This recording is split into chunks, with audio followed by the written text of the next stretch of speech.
Hallelujah. सबको जय मसीह की। मैं प्रोफेट सुमनदीप और आपका स्वागत है बिशप अमरदीप मिनिस्ट्री में। इस बुधवार 19 जुलाई आपके जीवन में बड़ा चमत्कार होने वाला है, इसलिए बुधवार शाम को लाइव जरूर जुड़ें। अगर आप चैनल पर नए हैं, चैनल को सब्सक्राइब करें और वीडियो को शेयर करें। प्रभु आपके जीवन में अद्भुत कार्य करें। आज का हमारा खास टॉपिक है कि विश्राम दिन का आदर करना।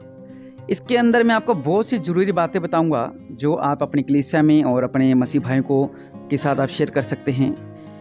विश्राम दिन का मतलब है कुर्बानी देना, और किस चीज़ की कुर्बानी आज मैं आपको वचन में से समझाऊंगा। आइए हम वचन की ओर चलते हैं। हम खोलते हैं, उत्पत्ति में लिखा हुआ है, परमेश्वर ने 6 दिन के अंदर सारी सृष्टि की रचना की। हालेलुया। और 7वें दिन परमेश्वर ने विश्राम किया। वचन कहता है उत्पत्ति 1:31 में, तब परमेश्वर ने जो कुछ बनाया सबको देखा तो क्या देखा कि वह बहुत ही अच्छा है। तब सांझ हुई, फिर भोर हुआ, इस प्रकार 6वां दिन हो गया। जो आकाश और पृथ्वी और उनकी सारी सेना का बनाना समाप्त हो गया। लिखा कि आकाश और पृथ्वी और उनकी सारी सेना का बनाना समाप्त हो गया। और परमेश्वर ने अपना काम जिस समय करता था 7वें दिन समाप्त किया, और उसने अपने किए हुए सारे काम से 7वें दिन विश्राम किया। सब काम कर कर उसको क्या किया? परमेश्वर ने विश्राम किया। हालेलुया। लिखा हुआ आगे, और परमेश्वर ने 7वें दिन को आशीष दी और पवित्र ठहराया। हालेलुया। फिर से पढ़ेंगे, परमेश्वर ने 7वें दिन को आशीष दी और पवित्र ठहराया। हालेलुया। कौन सा 7वां दिन? पहले शनिवार था, हम आजकल हम रविवार कहते हैं। हालेलुया। पहले शनिवार को आराधना होती थी, लेकिन अब हम संडे को आराधना करते हैं। कुछ लोग अभी भी हैं जो शनिवार को आराधना करते हैं। हालेलुया। लेकिन वचन कहता है कि परमेश्वर ने 7वें दिन को आशीष दी है। मैंने आपको पहले बताया था विश्राम दिन मतलब परमेश्वर ने 7वां दिन अपनी आराधना के लिए बनाया कि सब कुछ अच्छा बनेगा, और 7वें दिन विश्राम किया। लेकिन हम लोग क्या करते हैं? हम लोग 6 दिन तो कमाते हैं और 7वें दिन भी कमाने लगते हैं। हालेलुया।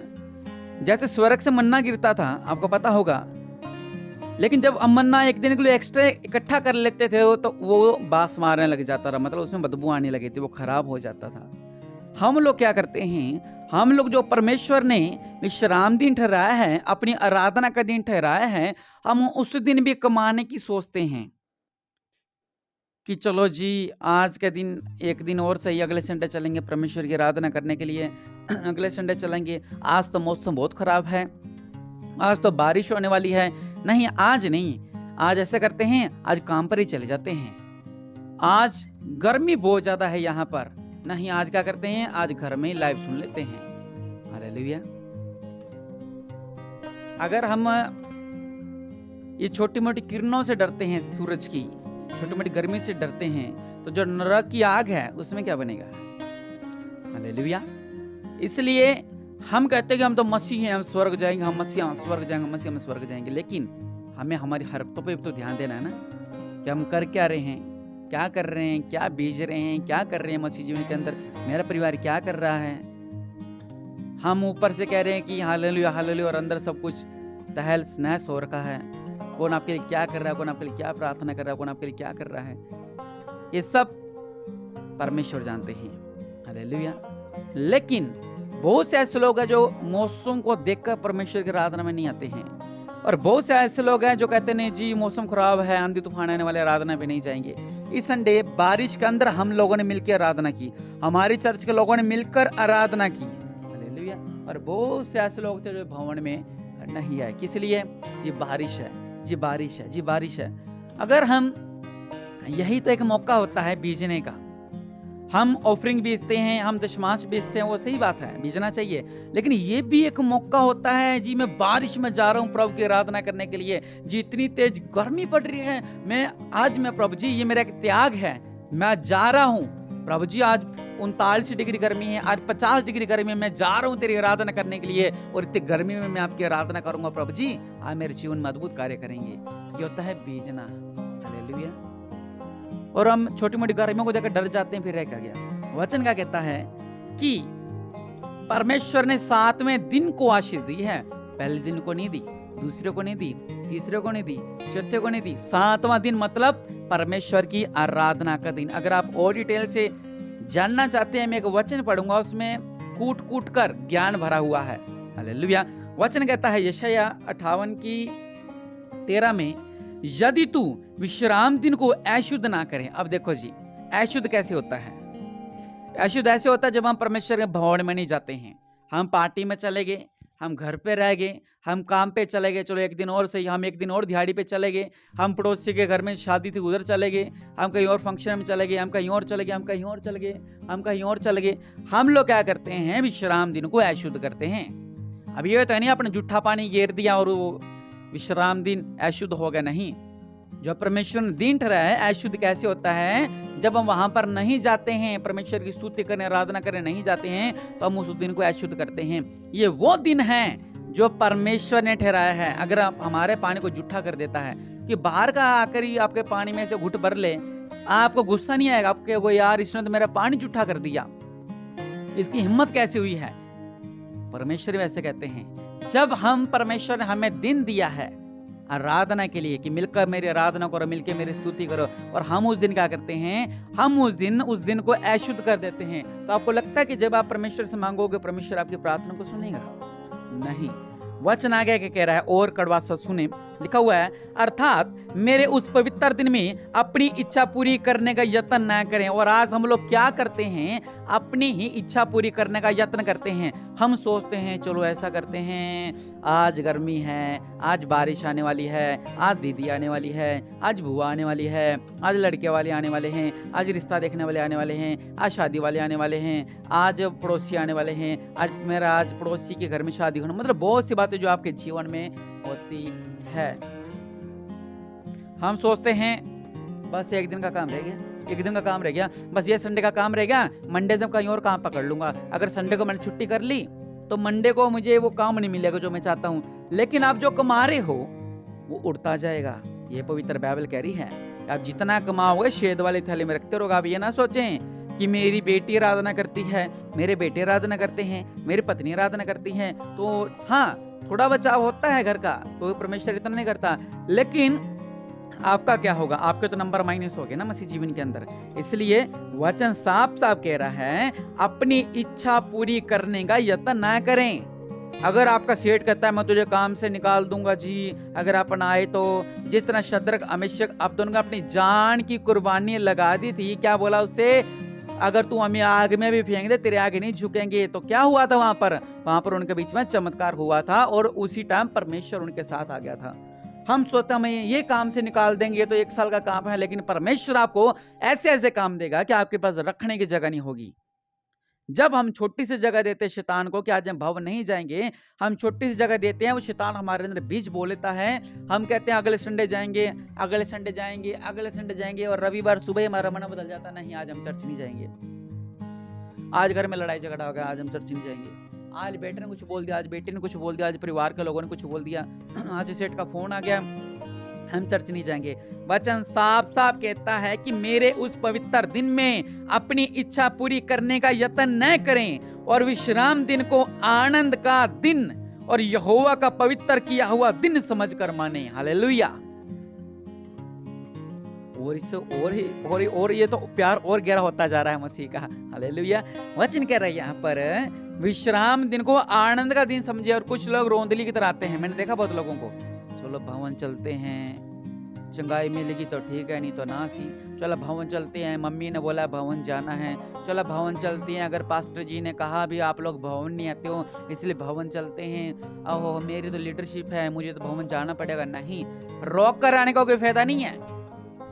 आज हमें चर्च में जाके काम करना पड़ेगा, रोने का फायदा नहीं है। आज भवन में जाके काम करना पड़ेगा, आज गर्मी में जाके काम करना पड़ेगा, आज ये काम करना पड़ेगा, आज ये काम करना पड़ेगा। वचन साफ साफ कहता है विश्राम दिन को आनंद का दिन समझे। हमें खुशी होती है कि रविवार आने वाला है, एतवार आने वाला है, और हम लोगों के चेहरे देखेंगे और मिलकर आराधना करेंगे। रोक कर नहीं जाना परमेश्वर की हजूरी में। कह रहे हैं ना कि बकरी जब दूध देती है और मेंगने करके दूध देती है तो उस दूध का कोई फायदा नहीं है। अगर काम करना है तो रो रो के काम करना, उस काम का कोई फायदा नहीं है। चर्च जाना तो रो दो के चर्च आने, किसके कहने पर चर्च आना, तो आपके चर्च आने का कोई फायदा नहीं है। वचन कहता है विश्राम दिन को आनंद का दिन और यहोवा का पवित्र किया हुआ दिन समझे। आप इस बात को समझे। मैं आपसे ये नहीं कह रहा कि संडे चर्च आया करो, मैं आप लोगों से ये नहीं कह रहा, मैं आपसे पवित्र वचन शेयर कर रहा हूं और वचन साफ साफ कह रहा है यहोवा का पवित्र किया हुआ दिन। आप परमेश्वर को फूंक मार दे, पूरी सृष्टि बदल जाए, पूरी दुनिया बदल जाए और आप परमेश्वर के सामने क्या हो? कुछ भी नहीं हो। और परमेश्वर का हम क्या कह रहे हैं, जो परमेश्वर ने दिन पवित्र ठहराया हुआ, वचन कह रहा है यहोवा का पवित्र किया हुआ दिन समझकर माने। आपने रविवार को यहोवा का पवित्र किया हुआ दिन समझें। आगे देखिए और प्यार लिखा हुआ है, वचन कहता है यदि तू और तेरा परिवार और तो खुद उसका सम्मान करके उस दिन अपने मार्ग पर न चलें। ये और गहरी बात आ गई। क्या लिखा हुआ है? उस दिन का सम्मान करना चाहिए है। हालेलुया। रविवार का सम्मान करना चाहिए, ये नहीं कहना चाहिए ओहो आज तो मेरे यहाँ पे करना पड़ेगा, आज मुझे ये करना पड़ेगा, आज मुझे ये करना पड़ेगा, नहीं, बल्कि उस दिन का सम्मान करें। आपको पता है सम्मान क्या होता है? हम लोग कोई भी कार्य करते हैं ना तो हम उस सम्मान से करते हैं। जैसे कोई घर में मेहमान आने वाले हैं, घर में कोई नेता आने वाला है, कोई त्योहार आने वाला, हम सम्मान करते हैं उन चीजों का। नहीं जी, उस चीज को अपने परख कर रखते हैं। परख मतलब गोद उठा के रखते हैं उस दिन को, क्या आज का दिन ये है, आज मेरा एनिवर्सरी है, आज मेरा बर्थडे है, लेकिन ये दिन तो परमेश्वर ने बनाया है। परमेश्वर के लोगों वचन कह रहा है उस दिन का सम्मान करें। और जो मैं आपसे बात शेयर कर रहा था वो यही कह रहा है वचन, उस दिन अपने मार्ग पर न चलें। और बहुत से लोग ऐसे हैं जो अपने मार्ग पर चलते हैं। आगे वचन कहता है अपनी इच्छा पूरी न करें। हालेलुया। हम क्या करते हैं? अपनी इच्छा पूरी करते हैं। एक संडे और सही, एक संडे और सही, हम महीना चर्च नहीं जाएंगे, हम 1.5 महीना चर्च नहीं जाएंगे। क्यों जी? ऐसा है, ऐसा ऐसा ऐसा ऐसा है। हालेलुया। अगर परमेश्वर 1 महीने के लिए आपके घर की आशीष रोक ले, अगर परमेश्वर 1 सेकंड के लिए आपका सांस रोक ले, अगर परमेश्वर 1 मिनट के लिए आपका सांस रोक ले, क्या आप जी पाओगे? कोई नहीं जानता परमेश्वर किस घड़ी आने वाली, इसलिए अपने आप को तैयार रखे और जागते रहे परमेश्वर के लोगों। वचन कहता है, फिर से कहूंगा, चाहे मंगलवार आराधना हो रही है, चाहे वीरवार आराधना हो रही है, चाहे शुक्रवार आराधना हो रही है, लेकिन परमेश्वर ने आशीष दी है 7वें दिन को। हालेलुया। आगे वचन क्या कह रहा है कि अपनी इच्छा पूरी करने का यत्न न करें और अपनी ही बातें न बोलें। हम लोग अपनी बातें बोलते हैं, नहीं आपको नहीं पता जी। हालेलुया। हम लोग अपना ज्ञान बांटते रहते हैं, हम लोग अपना ज्ञान देते रहते हैं, लेकिन ये आपको पता है मैं आपसे बातें शेयर क्यों कर रहा हूँ? मैं चाहता हूँ जो मेरी कलीसिया के लोग हैं, मैं चाहता हूँ जो मेरे YouTube जो ऑनलाइन मेरी प्रार्थना को सुनते हैं, वो इसकी गहराई को समझ सके। हालेलुया। मैंने आपसे कुछ बातें रखी, जैसे हम किसका जोड़ निकालते हैं, हमने उसको लिख तो लिया 30 × 30 × 30 × 30 × 30 × लिख तो लिया। ये मैंने आपको बातें तो बता दी हैं, लेकिन इसका अब मैं बराबर करने वाला हूं, मतलब इसका मैं जोड़ निकालने वाला हूं। जो भी मैंने आपको 11 मिनट बातें बताई हैं, इसका जोड़ आपको पता क्या है? मैं आपसे क्यों शेयर कर रहा हूं? अगली लाइन सुने, आप समझ जाओगे। अगली लाइन क्या कह रही है? अगर तू ये सब करेगा तो तू यहोवा के कारण सुखी होगा। बोलो आमीन। यही तो बात है। हम कहते हैं मेरे घर में आशीष नहीं है, मेरे परिवार में आशीष नहीं है, मेरे धन में आशीष नहीं, मेरे जीवन में आशीष नहीं, मेरे परिवार में आशीष नहीं, मेरे बिजनेस में आशीष नहीं। आशीष कहां से आएगी? परमेश्वर ने तो 4 बातें लिख कर और लास्ट में लिखा है यहोवा के कारण तो ही तो सुखी होगा। आप कैसे सुखी हो सकते हो? कभी आप ऐसा करना, किसी चीज के अंदर आटा डालना, समझ लो आप बाल्टी में आटा डालना, उसको थोड़ा ऊंटा उठा के ना, कच्चा आटा, गुना हुआ आटा नहीं, उसको आटा डालना, बाल्टी तो भर जाएगी वो। आप ऐसे लोग हो, आप लगते तो मसीह, लेकिन उस बाल्टी को थोड़ा राइट लेफ्ट करना, राइट लेफ्ट ऐसे उसको हिलाना, जो भरी बाल्टी होगी ना वो नीचे बैठ जाएगी, आधी से भी कम हो जाएगी। आप मसीह तो हो, लेकिन आप सोचते मैं तो रविवार नहीं जा रहा, मुझे तो कोई फर्क नहीं पड़ रहा, मैं तो रविवार नहीं जा रहा, मैं तो रविवार, मुझे तो कोई प्रॉब्लम नहीं हो रही, लेकिन आप अंदर ही अंदर डाउन होते जा रहे हो। परमेश्वर के लोगों, ये ज्ञान जो आपको मैं दे रहा हूं ये कोई नहीं देगा आपको। आप अंदर ही अंदर आपका लेवल गिरता जा रहा है मसीह जीवन के अंदर, इसलिए उसकी अहमियत को समझें। और आगे और आशीष ने लिखा है, मैं तुझे देश के ऊंचे स्थानों पर चलने दूंगा। और हम कह रहे हैं कि हमारा सेठ कह रहा है कि अगर तू संडे को चर्च, अगर तू संडे को काम पे नहीं आएगा, मैं तुझे काम से निकाल दूंगा। एक परमेश्वर कह रहे हैं, अगर तू मेरे भवन में आएगा, मैं तुझे तेरे घर में नहीं, तेरे वार्ड में नहीं, तेरे कॉलोनी में नहीं, तेरे शहर में नहीं, तेरे देश में ऊंचा करूंगा। अब देखिए आपने क्या करना है, उसकी सुननी है कि किसकी सुननी है? जिसने दुनिया को बनाया। आगे देखो और एक और आशीष लिखी है, मैं तेरे मूल पुरुष याकूब की भाग की उपज में से तुझे खिलाऊंगा। इससे बड़ी आशीष और आपको क्या चाहिए? क्योंकि ये मैंने नहीं कहा, ये किसी प्रॉफिट जी ने नहीं कहा, ये किसी बिशप जी ने नहीं कहा, ये किसी पास्टर जी ने नहीं कहा, ये किसने कहा है? ये किसी ज्ञानी बाबा ने नहीं कहा, ये किसने कहा है? वचन कहता है यहोवा ही के मुख से यह वचन निकला है। हालेलुया, कहिए आमीन। यहोवा के मुख से यह वचन निकला है, मेरे मुख से नहीं बल्कि परमेश्वर के मुख से वचन निकला है। हालेलुया। अब टाइम ज्यादा हो गया इसलिए मैं शॉर्ट में करता हूँ वीडियो, लेकिन आज मैंने कुछ समझाना था आपको, क्योंकि यही तो आशीष, तो ही तो आप पाओगे आशीष। अगर आपके अंदर बीज नहीं बोया जाएगा तो शैतान आपके अंदर बीज बोएगा, मत जा। हालेलुया। लेकिन परमेश्वर के लोगों, आपने सब चीजों को ठुकरा कर परमेश्वर के पीछे चलना है। फिर से मैं हमेशा कहता हूँ, लोगों की बातों में मत जाया करें। कब कौन आपका साथ छोड़ दे, आपको बीच चौराहे पर छोड़ दे, कोई किसी का नहीं है। आप किसका जितना मर्जी कर लो, कोई किसी का नहीं है। कोई आपके बीच रास्ते में छोड़ दे, फिर आपका क्या होगा? इसलिए साथ परमेश्वर का लें। मैंने तो बहुत से ऐसे केस देखे हैं, परमेश्वर का साथ दें। मैं तो कह रहा हूं कि इन चीजों से आप इतने सामर्थ्य हो जाओ कि जो दुश्मन को कुचल दो, जो आपका दुश्मन है उसको कुचल दो अच्छी तरह से, कि अगले बार अपना सिर न उठाने पाए। वो हम किसको कुचल सकते हैं? परमेश्वर हमें अधिकार दिए, परमेश्वर हमें सामर्थ्य है उन चीजों से। हालेलुया। और निश्चय प्रभु आपको ब्लेस करे। और टाइम बहुत ज्यादा हो गया है, प्रभु आपको ब्लेस करे और इस वचन को शेयर करे ज्यादा से ज्यादा। मैं फिर से आपसे कहूंगा कि आदर करोगे तो आदर आपका मिलेगा।